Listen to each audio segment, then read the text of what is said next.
Assalamualaikum warahmatullahi wabarakatuh.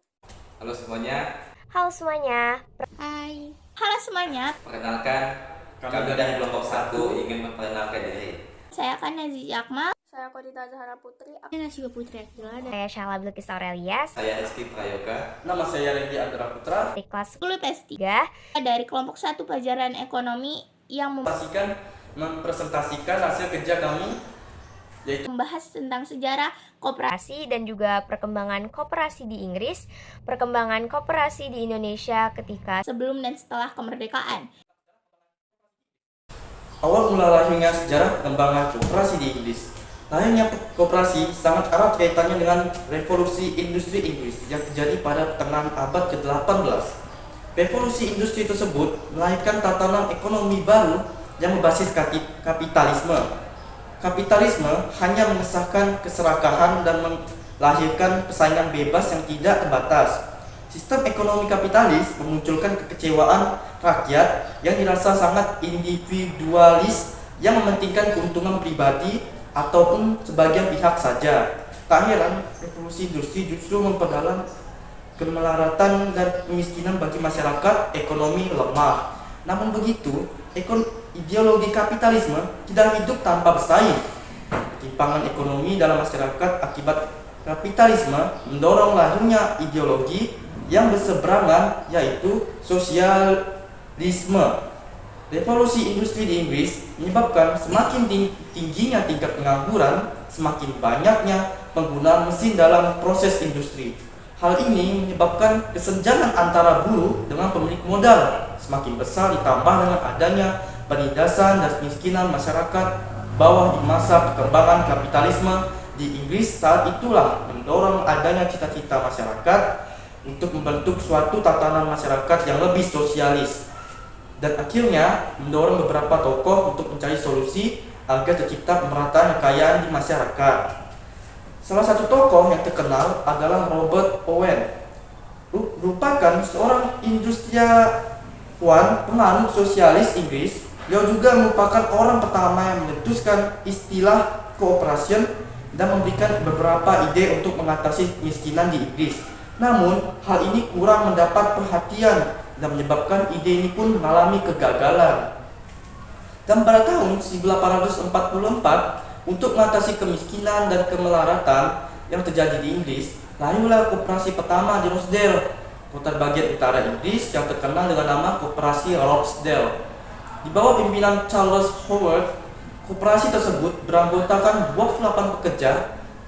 Tanggal 24 Oktober 1844, atau ada juga yang mengutip dari sumber lain bahwa tanggal 21 atau 22 Desember 1844 adalah hari lahirnya Koperasi Rochdale, diperingati sebagai Hari Gerakan Koperasi Modern.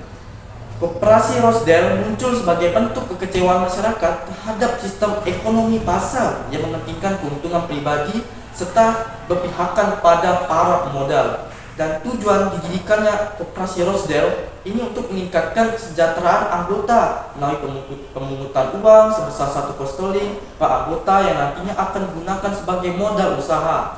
Adapun prinsip-prinsip dari Koperasi Rochdale, yang pertama, pengawasan secara demokratis; kedua, bunga yang terbatas atas modal anggota; ketiga, pengembalian sisa-sisa hasil usaha sesuai dengan jasanya pada koperasi; 4. Barang-barang hanya dijual sesuai dengan harga pasar yang berlaku dan harus secara tunai. 5. Tidak ada perbedaan berdasarkan ras, suku, bangsa, agama, dan aliran politik. 6. Barang-barang yang dijual adalah barang-barang yang asli dan bukan yang rusak ataupun palsu. 7. Pendidikan terhadap anggota secara berkesinambungan, dan gerakan ini sering disebut sebagai koperasi pra-industri. Dan akan dilanjutkan oleh Rizky Prayoga. Koperasi Rochdale mengalami peningkatan dari toko kecil menjadi usaha yang mampu mendirikan pabrik, yang pada 1851 mampu menyediakan perumahan bagi para anggotanya, serta menyelenggarakan pendidikan untuk meningkatkan pengetahuan anggota dan pengurus koperasi. Pada 1852 berdiri sekitar 100 koperasi konsumsi di Inggris.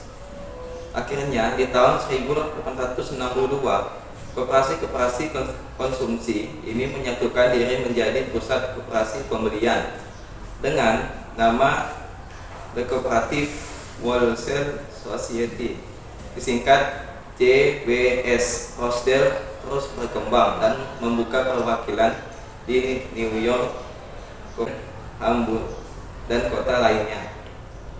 Permulaan tahun 1863, CWS menjadi salah satu organisasi koperasi terbesar di Inggris, dan pada tahun 1883 didirikannya sebuah gerakan The Women as Cooperative Guild dengan memperjuangkan hak-hak kaum wanita sebagai ibu rumah tangga, warga negara, dan sebagai konsumen. Hasilnya, gerakan ini mampu memberikan dampak besar pada koperasi. Sejarah berlanjut pada 1945, di mana koperasi CWS semakin berkembang dengan memiliki sekitar 200 pabrik, rekrut tempat usaha dengan 9.000 pekerja. CWS menghasilkan perputaran modal hingga mencapai 55 juta pound sterling. Kemudian pada 1950, jumlah anggota koperasi meningkat di seluruh wilayah Inggris hingga berjumlah lebih dari 11 juta orang dari sekitar 50 juta penduduk Inggris. Prinsip dan nilai-nilai pada koperasi Rochdale membentuk dasar bagi koperasi di seluruh dunia dan dikembangkan pada negara-negara lain hingga hari ini. Lalu kemudian mengubah namanya menjadi kelompok koperasi tahun 2001. Perkembangan koperasi di Inggris terus mengalami perkembangan hingga saat ini. Namun, pada tahun 2007, koperasi ini mengalami keterpurukan karena 38 dari 41 toko-toko di Sussex gagal inspeksi kebakaran. Sehingga kelompok koperasi ini didenda sebesar 210 pound sterling setelah melalui penyelidikan pada tahun berikutnya. Akhirnya pada bulan Mei 2010, kelompok koperasi mengumumkan rencana untuk membangun markas baru di Manchester. Koperasi menempatkan kapital hanya kepada pembantu, bukan sebagai penentu. Sebagai perkumpulan berbasis orang, koperasi hakikatnya menentang sistem kapitalisme yang memerankan modal sebagai penentu kebijakan. Ibu Suroto yang juga Wakil Ketua Indo Koperasi Usaha Rakyat atau INPU. Kemerdekaan. Sebelum kita masuk ke materinya, saya akan menjelaskan apa itu koperasi.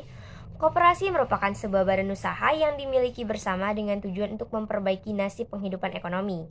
Dengan prinsip tolong-menolong atau atas asas kekeluargaan dan untuk memenuhi aspirasi dan juga kebutuhan bersama di bidang ekonomi, sosial, dan budaya sesuai dengan nilai dan prinsip koperasi. Masuk ke materinya, pada hari ini saya akan membahas mengenai perkembangan koperasi di Indonesia ketika sebelum kemerdekaan. Koperasi Indonesia dipelopori oleh R. Arya Wiryatmadja yang mendirikan koperasi simpan pinjam pada zaman Belanda. Beliau sendiri mendirikan koperasi dengan tujuan agar kaum ningrat pada zamannya tidak terjerat hutang dengan lintah darat. Selanjutnya, perkembangan koperasi di Indonesia sempat mengalami kegagalan karena kurangnya pengetahuan mengenai dunia perkoperasian, pengalaman dalam usaha dan juga berusaha, dan kurangnya penelitian tentang bentuk koperasi yang cocok di Indonesia. Sehingga upaya perkumpulan Budi Utomo pada tahun 1908 dalam mendirikan koperasi rumah tangga dan upaya Serikat Dagang Islam pada tahun 1911 yang mempropagandakan cita-cita tokoh koperasi tidak dapat berkembang dengan baik. Belum dapat menemukan titik terangnya, akhirnya pemerintah kolonial Belanda memanfaatkan hal tersebut dengan tujuan untuk memecah belahkan persatuan rakyat Indonesia melalui bidang perkoperasian. Dengan cara apa? Dengan cara pemerintah kolonial Belanda membuat undang-undang koperasi yang ada pada tahun 1915. Mengenai undang-undang tersebut dan juga undang-undang mengenai koperasi yang dibuat baru oleh Indonesia, akan dijelaskan oleh teman saya yaitu Konita. Kemerdekaan. Jadi sebelum adanya kemerdekaan, pergerakan koperasi selama penjajahan Belanda dikatakan tidak dapat berjalan lancar. Untuk membatasi laju perkembangan koperasi, pemerintah Belanda mengeluarkan peraturan koperasi berseluit 7 April nomor 431 tahun 1915. Berdasarkan peraturan ini, rakyat tidak mungkin mendirikan koperasi karena 1. Mendirikan koperasi harus mendapat izin dari Gubernur Jenderal. 2. Fakta dibuat dengan perantara notaris dan dalam bahasa Belanda. 3. Ongkos materai sebesar 50 gulden. 4. Hak tanah harus menurut hukum Eropa. 5. Harus diumumkan di Javaskoren yang biayanya juga tinggi. Peraturan ini mengakibatkan munculnya reaksi dari kaum pergerakan nasional dan para penganjur koperasi. Oleh karena itu, pada tahun 1920, pemerintah Belanda membentuk panitia koperasi yang diketuai oleh J.H. Boyke. Panitia ini ditugasi untuk meneliti mengenai perlunya koperasi. Pada tahun 1927, pemerintah mengeluarkan peraturan nomor 91 yang lebih ringan dari peraturan 1915. Isi peraturan nomor 91 antara lain: 1. Fakta tidak perlu dengan perantara notaris, tetapi cukup didaftarkan pada penasehat urusan kredit rakyat dan koperasi serta dapat ditulis dalam bahasa daerah. 2. Ongkos materai hanya sebesar 3 gulden. 3. Hak tanah dapat menurut hukum adat. 4. Berlaku untuk orang Indonesia asli yang mempunyai hak badan hukum secara adat. Dengan keluarnya peraturan ini, gerakan koperasi mulai tumbuh kembali. Pada tahun 1932, Partai Nasional Indonesia mengadakan Kongres Koperasi di Jakarta.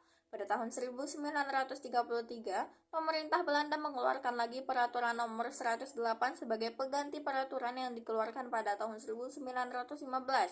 Peraturan ini merupakan salinan dari peraturan koperasi Belanda tahun 1925 yang mengatur bahwa perkumpulan koperasi bisa dilakukan oleh segala bangsa dan tidak dikhususkan bagi rakyat Indonesia saja, sehingga peraturan tersebut tidak cocok dan sukar dilaksanakan oleh rakyat.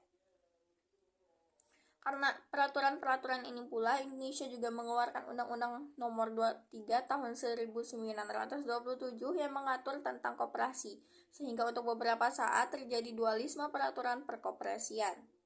Sampai akhirnya Partai Nasionalis Indonesia atau PNI yang berada di bawah naungan Insinyur Soekarno memulai pergerakan dan berhasil membentuk 43 koperasi di Indonesia tahun 1929. Pada tahun 1940 sudah terdaftar sebanyak 656 koperasi, dengan 574 koperasi diantaranya merupakan koperasi kredit di daerah pedesaan maupun perkotaan. Dan untuk di Indonesia saat ini, undang-undang yang mengatur koperasi adalah Undang-Undang Nomor 25 Tahun 1992 tentang pengkoperasian.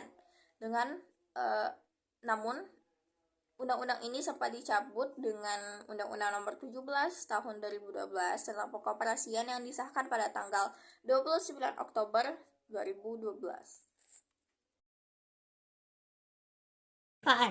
Setelah berhasil bebas dari masa penjajahan, Muhammad Hatta memulai kembali untuk mengedukasi para rakyat tentang koperasi. Maka dilaksanakanlah Kongres Koperasi Indonesia yang pertama di Tasikmalaya pada tanggal 12 Juli 1947 dan hari ini juga ditetapkan sebagai Hari Koperasi Indonesia. Tanggal berapa Hari Koperasi Indonesia? Ya, tanggal 12 Juli 1947. Karena kontribusi Muhammad Hatta yang besar akan perkembangan koperasi Indonesia, maka pada 17 Juli 1953 Bung Hatta resmi dinobatkan sebagai Bapak Koperasi Indonesia saat Kongres Koperasi Indonesia yang diadakan di Bandung. Dan kongres ini diselenggarakan dengan pembentukan Dewan Koperasi Indonesia atau Dekopin serta program pengkoperasian pemerintah dengan 3 kebijakannya. Adapun setelah merdeka, koperasi di Indonesia mencatat beberapa penting, diantaranya seperti membentuk Kesatuan Organisasi Seluruh Indonesia atau KOKSI pada tahun 1961 dan diadakannya Musyawarah Nasional Koperasi atau Munaskop 2 yang mengesahkan Undang-Undang Koperasi Nomor 14 pada tanggal 2-10 Agustus 1965. Meskipun perkembangan di Indonesia sampai merdeka terbilang cukup progresif, namun ternyata memasuki tahun 2000-an hingga kini, Indonesia cenderung jalan di tempat dan belum menunjukkan perkembangan yang baru. Nah, oleh karena itu, pemerintah menargetkan pertumbuhan koperasi modern pada tahun 2024 sebanyak 500 unit koperasi untuk mencapai target tersebut, sekaligus menghadapi tantangan pengembangan koperasi. Untuk mencapai koperasi, beberapa strategi yang dilakukan oleh pemerintah, khususnya Kemenkop UKM, diantaranya melalui koperasi berbasis inklusif closed loop atau model kemitraan yang diinisiasi oleh Kadin yang dikembangkan sebagai koperasi multi pihak. Fokus koperasi di sektor real, sektor pembiayaan, dan sektor amalgamasi, yaitu merger sesama koperasi dan merger dengan unit usaha koperasi dan upaya digitalisasi. Baik, sekian dari saya. Akan dilanjutkan oleh rekan saya, yaitu Nasyifa Putri Akilah. Baik, terima kasih Kania. Saya akan melanjutkan penjelasan dari Kania. Sementara itu, pemerintah telah mendorong pengembangan koperasi melalui regulasi dengan terbitnya Undang-Undang Cipta Kerja pada tahun 2020 untuk memberi kemudahan koperasi dalam berkembang dan berdaya asih. Selain itu, dalam PP nomor 7 tahun 2021 sebagai peraturan pelaksana Undang-Undang Cipta Kerja juga memberikan pengaturan yang lebih terperinci mengenai kemudahan, pelindungan, dan pemberdayaan bagi koperasi, khususnya dalam hal pemberdayaan koperasi dengan menetapkan kebijakan dalam aspek kelembagaan, pemasaran, produksi, keuangan, inovasi, dan teknologi, serta kebijakan pengembangan koperasi di sektor tertentu melalui pemberdayaan koperasi di sektor kelautan dan perikanan, angkutan perairan, pelabuhan, kehutanan, perdagangan, dan pertanian. Pemerintah saat ini juga sedang mendorong terwujudnya program pengembangan korporasi petani dan nelayan atau KPN dalam rangka transformasi ekonomi yang salah satu kelembagaannya berupa koperasi. 2022 direncanakan akan terdapat beberapa pilot project terkait KPN ini. Koperasi hingga saat ini terus berkembang dan menjadi andalan masyarakat untuk memutar roda perekonomian.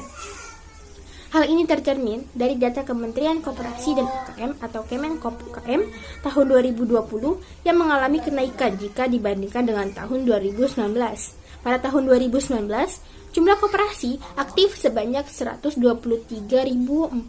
unit dengan volume usaha 154 triliun dan jumlah anggota sekitar 22 juta orang. Sedangkan pada Desember 2020, jumlah koperasi aktif sebanyak 127.124 unit dengan volume usaha 174 triliun dan jumlah anggota sekitar 25 juta orang. Namun demikian, koperasi pada masa pandemi ini juga mengalami berbagai kendala untuk menjalankan usahanya. Sebagian besar koperasi mengalami pengembalian pinjaman yang terganggu, omzet menurun, penarikan simpanan, penundaan rapat anggota tahunan, dan kendala lainnya.